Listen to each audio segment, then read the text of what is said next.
Welcome back, once again to Performance Bicycle.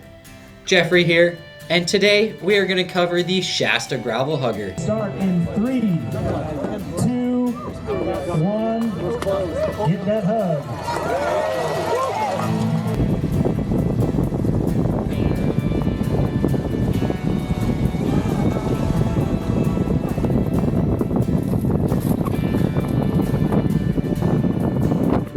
Where the pavement ends, the fun begins.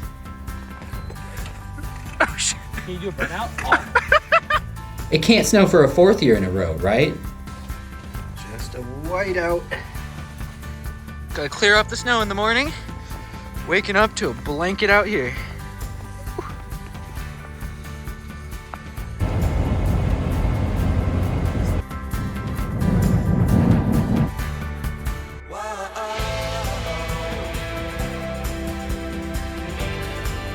What was originally going to be a 9 o'clock rollout has already been pushed back to 11:15. Couple hours more to sleep in. I'm not going to complain.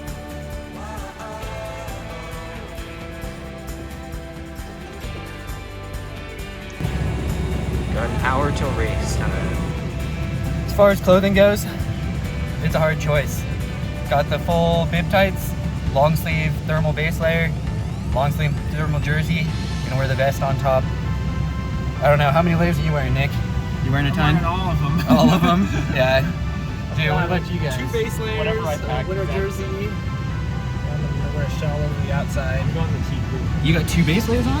I did, I went for the short sleeve merino wool base layer, and then I have kind of a thin long sleeve merino wool base layer, so I wanted to get a little extra coverage. Going full long johns. Full long johns back there? Long johns, shirt, pants, and then also knee warmers. Okay. So, Ooh. It's gonna be interesting. We'll see if it's a day of survival or a day of conquering. The exit, then turn right onto Montague Road toward Montague. Towards Montague. Here we go.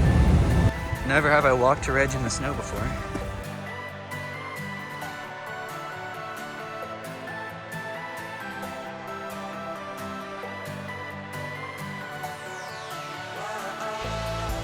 Do a little check. Forrest, what are you running on tires? 37s. Riddler? 50 PSI? I think we're in a lower. Oh, that's crazy. Better safe than sorry. Nick running those Boken Pluses, 32s. Oh, I don't think the slick tire was a good idea for this one. 36s on the slick. Yoda's running. Oh, those are pretty big. 38s. Pretty slick. Gearing up. Let's hit the road.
Welcome back. We survived the Shasta Gravel Hugger. We sure did. It was chilly, but Riding in the snow, the rain, That's what I didn't quite expect, though, was as much water on the roads. Because it was a constant just splash in the face as you were riding. Person in front of you just sprayed up right into you. I don't know why I wasn't expecting it. I think I was just expecting the snow for some reason. But Yeah. that definitely made the day different. Now, having water thrown in your face when it's 28 degrees out was pretty unpleasant. But I'd say the first 20 minutes of the race when it was really cold like that, that was the toughest part. Yeah, it was that first little bit. How were you on the start line? Did you feel warm? Were you pretty comfortable? Still cold? I was kind of okay at the start line. I tried to keep my layers on as long as I could until it was just a few minutes before the start, and I ditched off all my extra jacket and everything that I wasn't going to ride with. Yeah. But then, the first few miles were chilly though.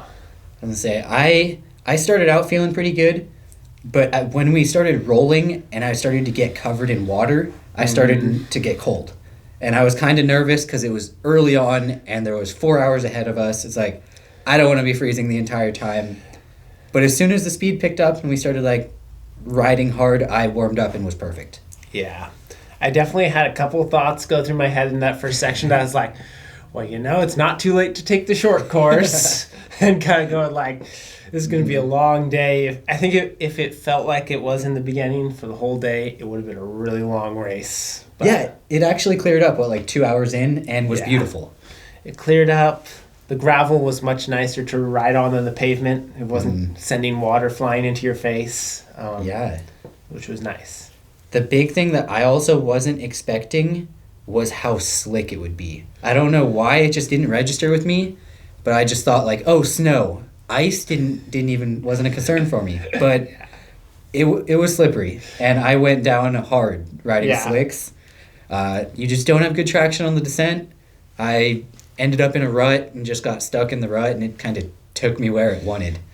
Hit the deck, but good thing on snow is you slide. It's pretty forgiving, at least way more so than pavement or gravel. That's true, yeah. That was one benefit of the snow. So were you not totally happy with the slicks overall, though? You would say those weren't the tires for the day? I do not think they were the tires for the day. I don't think they were too far off. I think you want a little bit of tread on there for the snow. But still, I felt like there was a lot of fast rolling stuff that I was doing just fine. I don't think I ever, even on the climb of the day, I never stood up and felt like I just didn't have traction to go anywhere, which was actually surprising because I expected, after crashing in the parking lot, to have zero traction. But it actually worked out quite well. Nice. What was your choice? Do you feel those tires were accurate? Yeah, so I ran the IRC Boken Pluses again, like I did at Huffmaster the weekend before, and they felt good for 98% of the time. I did feel a little bit on the climb. There were a couple points where I was I'll try and get out of the saddle, and they just did not work. This back tire started spinning out, but I was okay with that. I just had to get back in the saddle and spin a nice smooth cadence there. Other than that, I was really happy with them. I felt over the faster gravel sections and over the roads, those felt really good. I wouldn't have wanted more tires on those stretches. Plus, the gravel for most of the day was really, really nice, smooth gravel. There wasn't any washboard. It was hardly any potholes or anything either. It was probably it was a lot nicer than the gravel that's in our area here. Way more forgiving. Yeah. As far as with those tires, I think, what kind of pressure were you running? I ran around 32 psi. 33 maybe. Do you feel those tires have a lot of squish whenever you're running that? If you stand up, you feel that bounce in it? Not too much bounce, but it was a little on the low side for those tires. I did notice a couple times on the pavement where they just had that little bit of a wobble to them. They just didn't feel as stable. I would prefer to run those tires a little closer to 38 to 40 psi. I think in the past those tires have performed much better at that psi. Okay, because I did have those 36 slicks on, but I just felt it was so squishy throughout the day. I did run about like 30 in the front and 32 in the rear, Okay. which might have been a little bit low, but I was trying to gain traction wherever I could. So that was kind of where I felt was almost necessary for it. But I did at times feel too squishy. Yeah. That was a thing. And even in some corners, I felt like I didn't have the support of the tire actually holding the bike. So potentially, I think I should have run a little bit narrower tires. I think that sort of 34 range would be a good one with a little bit of tread. That makes sense. It was good. It was a very interesting event. It's not one that you're going to get to do all the time. And that's what was cool. It's like, I've never raced in the snow. Besides, nor I mean, have I. Huffmaster too, but Yeah, other It's times on different. my bike, I've always got to the snow, and that's my hard turnaround, you know? Like, I'll go for a gravel ride up in the mountains here. You get to the snow line, and the snow patches are too big. I'm like, all right, I guess this is where I turn around and go home. And so that was a completely different day where we started in the snow and rode through more snow as the day went. yeah. So what did you end up going with as far as your clothing layers? So as far as clothing layers, I did some funky stuff because I was making do with what I had. So I ran underneath. I had a merino wool base layer, and then I actually double base layered because I had two kind of thin merino base layers. So I wore a long sleeve merino base layer over that short sleeve one. That was a kind of a pretty thin merino base layer. Next, I wore a Castelli like winter jersey. It's a fleece lined jersey that's pretty comfortable. And then I was gonna throw on. I had kind of like an outer layer, like a specialized jacket that I've worn a few times, but that one was always a little tight size-wise to begin with, and it was not going to fit over the layers I was already wearing. So that rain jacket may have been fine on a rainy day where you're just wearing a couple layers, but once I started getting too many layers on, that wasn't going to happen. So I ended up going with just like kind of generic Gore-Tex rain jacket that I have that I probably bought at an outdoor store a few years ago. So Okay. it wasn't a bike-specific rain jacket at all, but it kept me warm and kept me dry, so that really helped. So you did have like a waterproof outer layer on. Yeah, though Okay. I think I was giving up some aerodynamics with it because it was a little flappy. It had a hood in the back too. It was not. Hood. Yeah, Gonna parachute up and hold you I back. know exactly. Definitely gave up a few watts there. Okay. Oh. Because I opted to go without the outerproof water layer, which when we first started, I thought was going to be a terrible idea when we just started getting covered in water and everything. But I will say the thermal long sleeve merino wool base layer that I had on kept me warm. Like I definitely did not stay dry, but I never got cold. So I think that's like what is a big like benefactor of those merino base layers is even when they're wet, they keep you warm. They insulate you. I threw on a thermal long sleeve jersey over top of it, which was like a Polar Tech from Specialized. Pretty warm, but not waterproof whatsoever. Like it would be Okay. very absorbent. But I was really nice the entire day. Very nice. Yeah. Gloves were a tricky one for this. Like, do you go full snow gloves? Do you try and get some sort of hybrid in the middle? I started out, my hands were definitely cold for the first 45 minutes or so. But again, once we started riding hard, I did warm up. Other than that, I think this was my first time wearing full-length bib tights. I picked up some Alright. thermal bib tights, and I loved them, honestly. Yeah. Like, I've grown to love, in the last couple of years, leg warmers. Just covering your full legs. I mean, like you mentioned previously, just not having that exposed skin is such a nice thing whenever you're out on the bike in the bad Yeah. weather. You just kind of have that little layer of protection. You can save your like mental toughness for putting out more watts and more strength on the bike rather than putting up with the cold and like bad sensations. You already put yourself through enough bad sensations on the bike. You don't need to like add any more than it needs to be. Yeah, that's a good way to think about it, because like so many people talk about like their matchbook. They got limited matches for riding. And those mental like things are gonna take away those matches as well. Yeah. Not just a hard effort. If you're having to to overcome the freezing cold because you dressed improperly, like that's going to burn matches as well. That's true. It's just added stress. That is for sure. So that makes a good point for being prepared can actually make you faster. But it was an extremely well put on event. I was very, very surprised at like the professionalism around the event and everything. All the banners entering every gravel sector told you the climbs that are in it, how long it was. It was cool to see out there. Like they are really doing a good job. And they really had it felt like the course had good support on it. There were always follow vehicles or motorcycles patrolling the course to make sure no one was getting left behind or crashed out. So yeah, that really felt like a good level of production value there. It did. And there were actually rest stops that were like unofficial almost even. Like on the map it said there was going to be 2. But there was probably 4 or so stations that you could at least stop and get water.